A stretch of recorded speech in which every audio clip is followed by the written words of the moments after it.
Halo semuanya, selamat datang di Garasi Drift, kembali lagi di Project GT86 K24 episode kesekian. Ya, bakal warna pink nih mobil di event pertama. Tapi tenang, bakal gue bikin warna pink yang keren banget pastinya. Walaupun mundur banget karena ya ada 1-2 hal yang bikin project ini mundur. Tapi gue janji banget ini bakal kita selesaiin Juni ini. Kalau enggak Juni juga selesai, ada hukuman tambahan kali ya yang seru nantinya.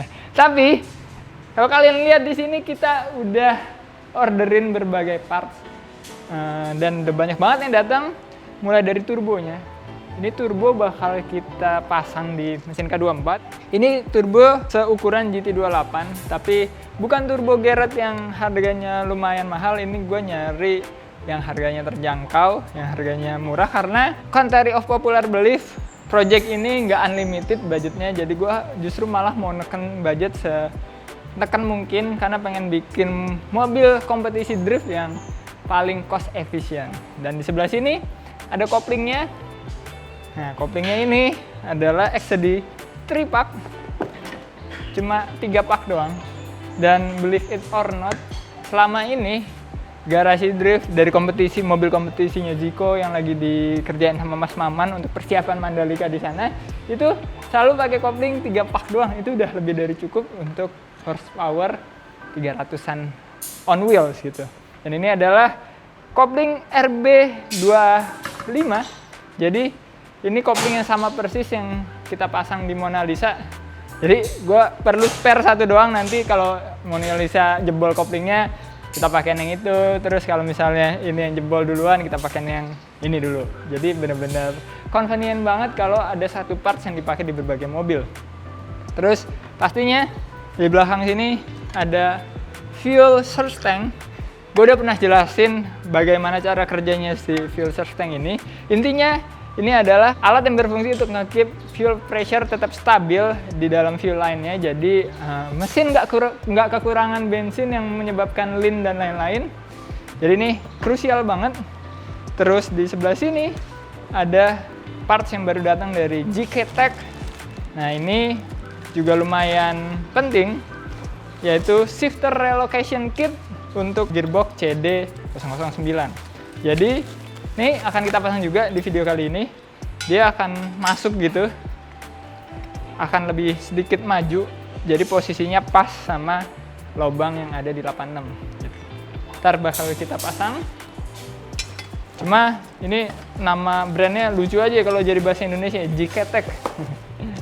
Terus sebelah sini ada yang penting juga, yaitu pedal box.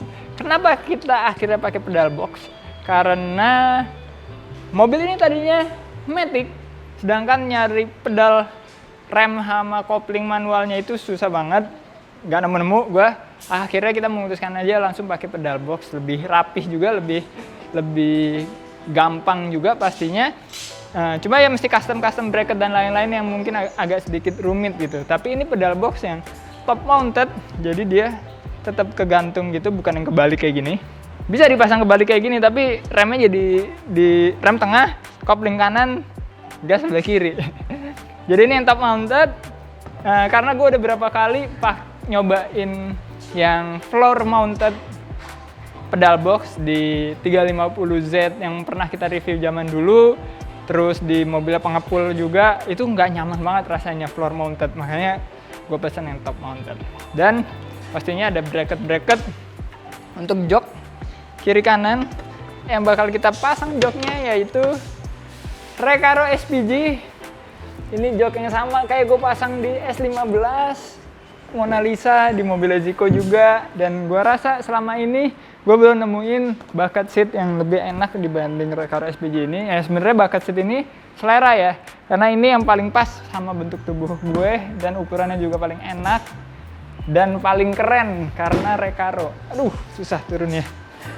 Langsung aja kita bikin bracketnya, tapi sebelumnya mau sedikit update tentang yang paling penting, yaitu adapter untuk bell housingnya. Ini udah jadi prototipe doang sih.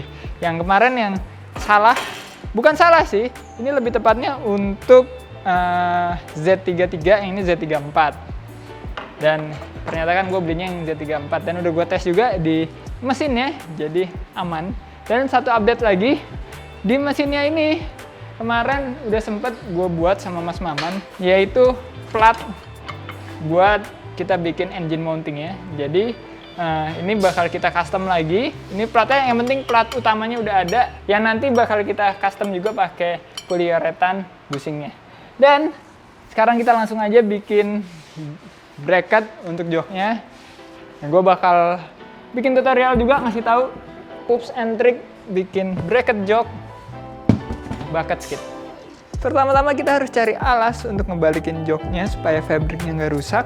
Habis itu kita pasang bracketnya kiri dan kanan, ukur lebarnya, catat dan rencanakan bentuk bracketnya. Habis itu kita cari benang untuk tahu posisi tengah dari setir karena berhubungan banget dengan tengahnya dari jok. Tandain di chassis, terus cari titik terluar dari si bracketnya. Kalau udah gini kita bisa potong platnya, sesuaiin sama lubang baut yang ada di chassis, sama sesuaiin lebar bracket yang udah kita ukur, dan pastiin ada di tengah sesuai sama tengahnya setir. Terus langsung bisa kita cantum keseluruhannya. Ya, udah selesai kecantum semua, dan ternyata udah lama gue nggak pakai mic, masih ada sedikit skills gue. Lumayan rapi, kecuali pas yang ngelas di kolong-kolong kayak gini rada susah posisinya, tapi kalau yang ngelasnya di luar sih lumayan rapi. Dan sekarang saatnya kita tes si joknya ini di sini. Semoga sih udah nggak ada yang dirubah lagi. Kalau udah nggak ada yang diubah lagi, kita copot, kita las di luar keseluruhannya. Langsung aja.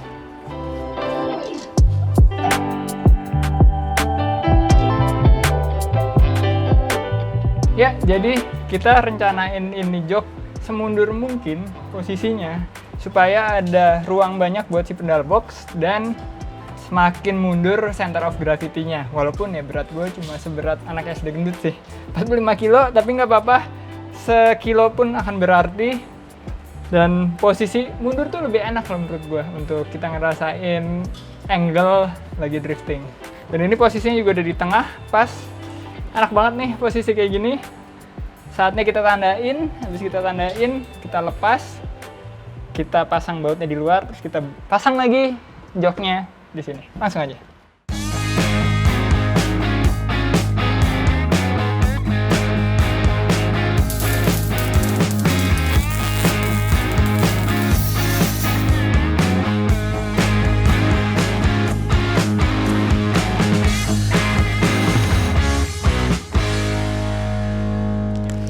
Ya, udah selesai, intinya semuanya udah di test fit juga tadi, udah pas. Saatnya sekarang kita spray paint aja, biar nggak karatan.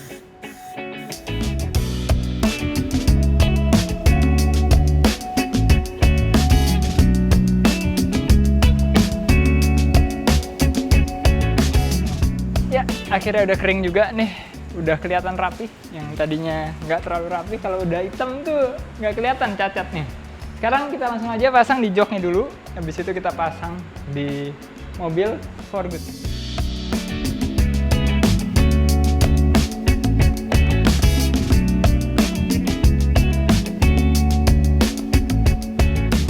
Ya, sekarang udah kepasang, udah bener-bener kuat ya, ini semuanya udah gue baut, dan posisinya sesuai sama apa yang gue rencanakan tadi, bener-bener di tengah.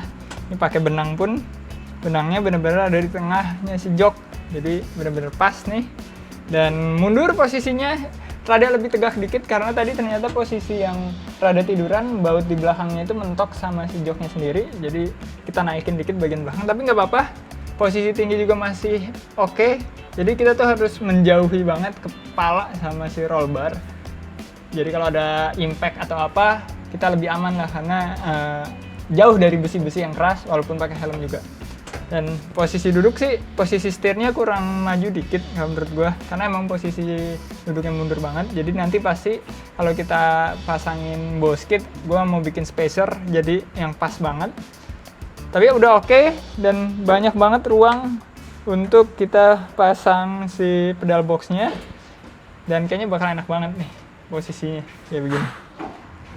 Dan karena udah malam, jadi kita pasang pedal boxnya besok aja, kita cut ke besok.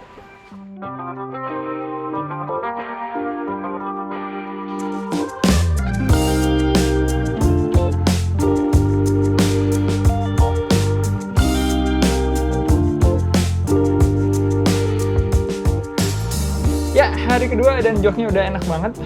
Udah bener-bener pas posisinya. Sekarang tinggal yang paling susah, yaitu pedal box. Nah, kenapa paling susah? Karena pedal boxnya ini emang kita harus banyak custom, mulai dari bracket-bracketnya, terus si pedal box utamanya itu juga harus kita custom dikit, nyesuaiin ruangan yang ada di bawah dashboardnya 86. Makanya kita potong sebagian karena ini mentok sama steering shaft, jadinya ya harus tega sih sama pedal boxnya. Terus ini juga kita bakal las buat bracket baru. Terus untuk nyambungin ke dalam sasis di dalam itu kita pakai balok besi ini hollow yang nggak terlalu berat karena nggak terlalu tebal, tapi karena hollow dia jadinya stiff banget dan kita ngebentuknya juga gampang. Ntar di dalam itu kita las ke beberapa titik, salah satunya di roll bar, jadinya kuat banget. Tapi yang pertama harus kita lakukan adalah kita jatuh. Kita harus ngelas dulu bracket-bracket buatan gue ini ke pedal boxnya langsung aja.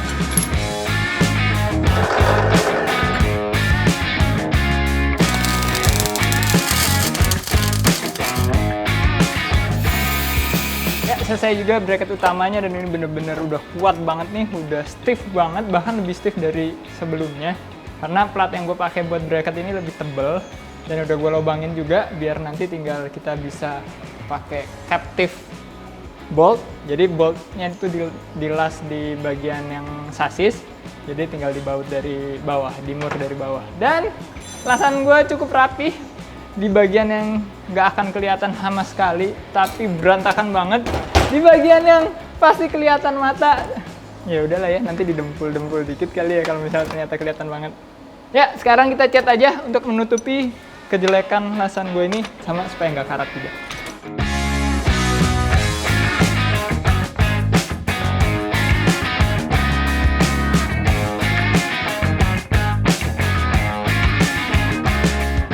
Bagian pedal boxnya udah dicat, udah rapi, bracket-bracketnya yang berantakan-berantakan dikit, rada ketutupan cat.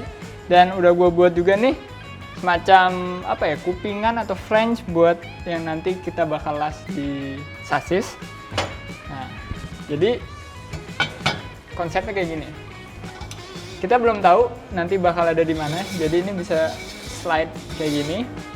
Kalau kita udah tahu titiknya di mana, kita cantum dulu beberapa, kita las di luar, baru si besi ini nih kita las langsung ke roll bar sama ke trans tunnel di bagian sini. Semoga nggak ada kendala karena kayaknya rada susah untuk ngebentuk sampai sesuai banget si balok ini. Kita coba aja langsung, mulai dari sini. Jadi nanti si balok ini ada di kolong sini. Nah, udah lebih kayak begini. Dan nanti kita las ke beberapa titik di sasis, terutama ke roll bar. Butuh bantuan Mas Maman ini, karena sulit kalau sendirian. Mas Maman, jadi untuk sementara Mas Maman yang lagi ngerjain mobil Zico, gue bajak dulu untuk bantuin gue bikin bracket si pedal box ini. Pertama-tama kita las dulu bracket yang baru ke pedal boxnya supaya bisa dibaut ke plat hollow 4x4 cm ini. Habis itu kita test fit keseluruhan di dalam mobil dengan bantuan strap pastinya karena ini cukup berat, jadi posisi ini rada susah karena di kolong dashboard itu tempatnya sangat sempit. Kita cek juga angle-nya pakai inclinometer supaya lurus. Terus kita bikin plat yang nyambungin antara hollow yang baru kita buat ini dengan sasis dan langsung kita cantum.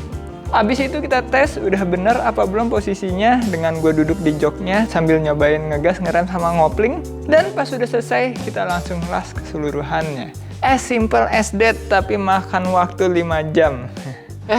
Jam 11 malam akhirnya selesai juga nih bracket-bracketan untuk si pedal boxnya.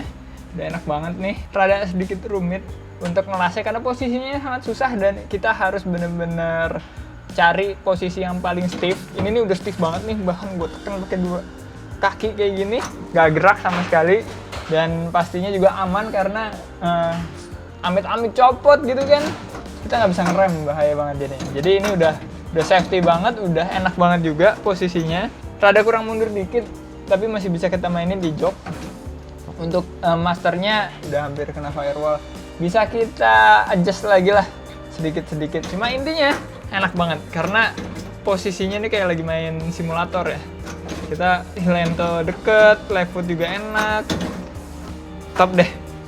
Ini mobil pertama gue yang pakai pedal box, tapi bukan mobil yang terakhir nih. Pasti mobil balap berikutnya kayaknya pakai pedal box juga gitu.